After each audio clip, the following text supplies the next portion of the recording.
The night sky over the small town of Eldridge was ablaze with stars when Lyra first saw the crash. A streak of fire tore through the atmosphere, landing in the dense forest just beyond her family's farm.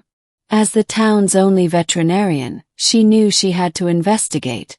What if it was an injured animal? Or worse, a person? What she found was neither. Amidst the smoldering wreckage of a sleek, silver craft lay a figure, tall, with iridescent blue skin and luminescent silver hair. His chest rose and fell unevenly, his body flickering between visibility and translucence. An alien. Real alien. Lyra's instincts kicked in. She dragged him into her truck, ignoring the strange warmth of his skin against hers, and drove home. Chapter 2. The stranger in her home. When he awoke, his golden eyes locked onto hers, and Lyra's breath caught. He didn't speak, but somehow she understood him. "You saved me." The words echoed in her mind, not in sound, but in feeling. His name was Kale, and he was a scientist from a distant star system. His ship had malfunctioned, and he was stranded. Days turned into weeks as Kale recovered. He learned human speech with eerie speed, his voice deep and melodic.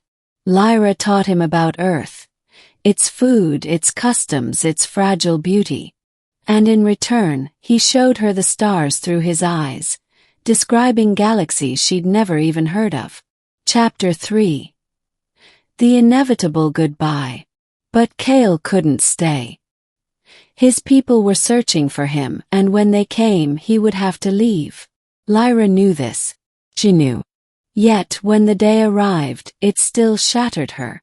Standing under the same stars where they'd first met, Kale cupped her face in his hands.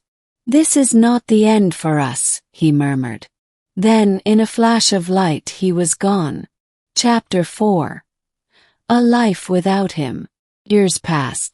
Lyra threw herself into her work, but the memory of Kale haunted her.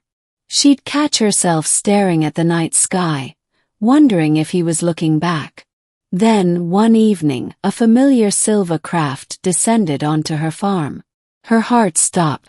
The hatch opened and Kale stepped out, older, wearier, but unmistakably him. "I promised it wasn't the end," he said softly. Chapter 5.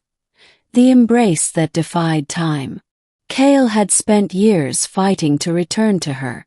His people forbade it, but he'd found a way. Lyra didn't hesitate. She ran into his arms, and as he held her, she realized, some loves are written in the stars.